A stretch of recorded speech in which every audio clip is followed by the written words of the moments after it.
আজকে বানিয়ে দেখাচ্ছি তালের পায়েস।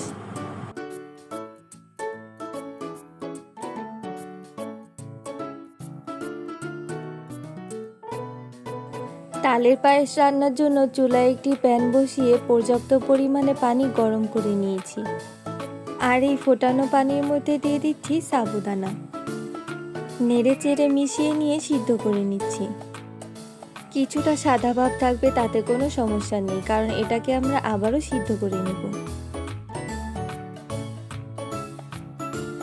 সিদ্ধ হয়ে গেলে একটা স্ট্রেনারে নিয়ে পানি ঝরিয়ে রেখে দিব। আর আজকে তাল রান্নার জন্য আমি 1.5 লিটার দুধ জাল করে অর্ধেক করে নিয়েছি। আপনি যত বেশি ঘন মিল্ক ব্যবহার করবেন, আপনার তালের পায়েস খেতে তত ভালো হবে। আর এখানে অ্যাড করে দিচ্ছি 1 কাপ তালের পিউরি। তালের পিউরিটা আগে থেকে জাল করে দিতে হবে, কাঁচা পিউরিটা দেওয়া যাবে না।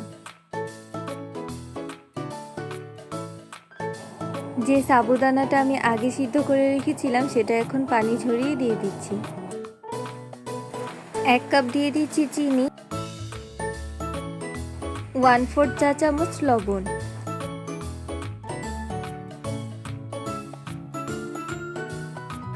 1 টেবিল স্পুন পাউডার মিল্ক, আর কিছু আস্ত গরম মশলা। তাহলে পায়েসের মাঝে একটা খুব সুন্দর ফ্লেভার আসবে। এখন সবগুলো উপকরণ নেড়ে চেড়ে মিশিয়ে নিচ্ছি।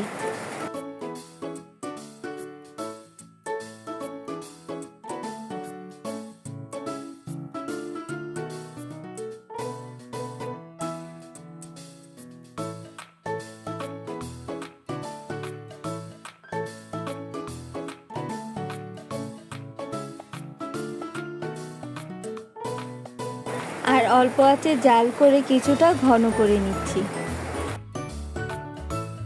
আর মিল্কটা আগে থেকে ঘন করে তারপর পায়েসটা রান্না করলে পায়েসের স্বাদটা কিন্তু অনেক ভালো আসে। এখন মিডিয়াম আঁচে অনবরত জাল করে নিব। জাল করতে করতে একটা সময় দেখা যাবে যে আরও ঘন হয়ে এসেছে। আর অবশ্যই তালের এই পায়েসটা রান্না করার আগে লিকুইড দুধটা ঘন করে নিতে হবে।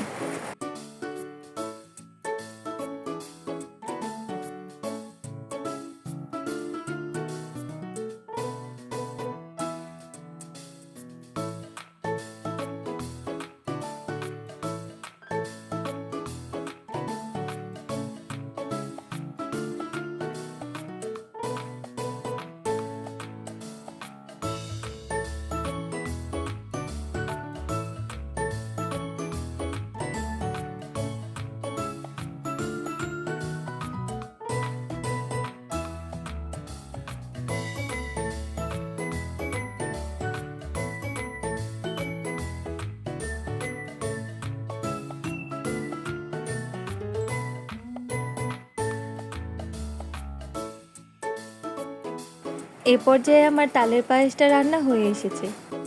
এখন এই পায়েসটা আমি গরম থাকা অবস্থায় একটা ডিশের মধ্যে ঢেলে নিচ্ছি।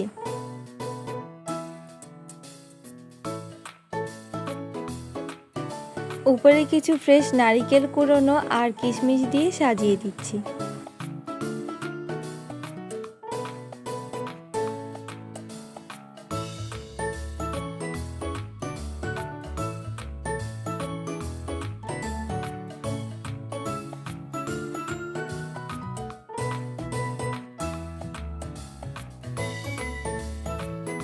আজকের এই সহজে তালের পায়েস রেসিপিটি আপনাদের কাছে যদি ভালো লেগে থাকে, তাহলে অবশ্যই লাইক, শেয়ার এবং সাবস্ক্রাইব করবেন।